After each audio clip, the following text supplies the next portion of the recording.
అందరికీ నమస్కారం అండి.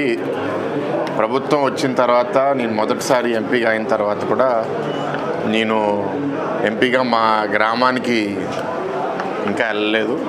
అయితే కుటుంబంలో ఒక డిస్కషన్ వచ్చి వెళ్ళాలి అంటే ఇవాళ కుదిరింది. సో ఎలాగో మా గ్రామానికి మూలపొలంకి వెళ్తున్నాం కాబట్టి ఈ జిల్లాతో మొదటి నుంచి తాతగారి మూర్తి గారికి చాలా దగ్గర అనుబంధము ఇక్కడున్న నాయకులు అందరితో. సో దాని భాగంగా ఇవాళ పొద్దున మొదటిగా కొత్తపేట నియోజకవర్గము బండారు సత్యేంద్రరావు గారితో వాడిపల్లి వెంకటేశ్వర స్వామి గారి ఆశీస్సులు తీసుకోవడము, స్వామి గారి ఆశీస్సులు అందరికీ ఉండాలని కోరుకుండడం నాకు చాలా హ్యాపీగా ఉంది. అంటే 1.5 year అయిపోయింది, కొంచెం లేట్ అయింది, పర్లేదు. కానీ అట్లీస్ట్ వచ్చినప్పుడల్లా ఇక్కడికి ఈ ప్రాంతానికి నాకు చాలా ఆనందంగా అనిపిస్తుంది. టెంపుల్ కూడా ఇప్పుడు బాగా డెవలప్ అవ్వాలని కోరుకుంటున్నాను.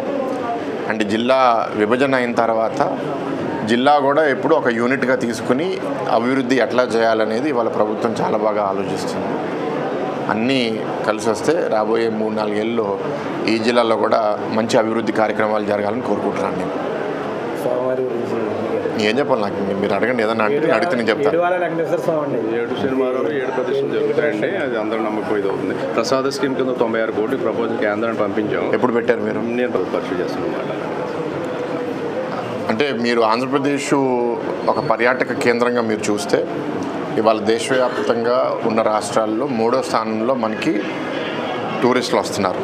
దాంట్లో ఎక్కువ భాగం మంది రిలీజియస్ టూరిజం కోసం రావడము, ప్రధానంగా తిరుమల స్వామి గారిని చూడడానికి, శ్రీశైలము, సింహాచలము, ఇలా ప్రతి ప్రాంతంలో మనకి చాలా గొప్ప గొప్ప టెంపుల్స్ ఉన్నాయి.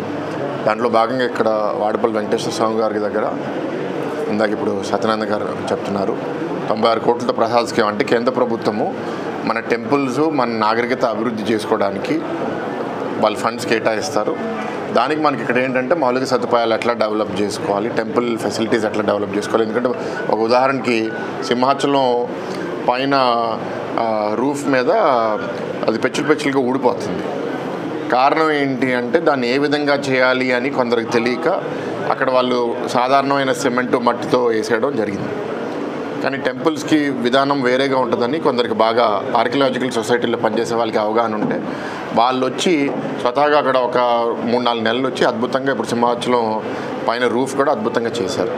సో ఒకవైపు డబ్బులు కేంద్ర ప్రభుత్వం ఇవ్వడము, ఇంకోటి మనకి ఎన్నో ఏళ్ళ నుంచి అంటే కొన్ని టెంపుల్స్ ఇది 18వ శతాబ్దం అన్నారు కదా, అంటే 200-300 సంవత్సరాల నుంచి ఈ టెంపుల్ ఉంది. అంటే ఇంత బాగా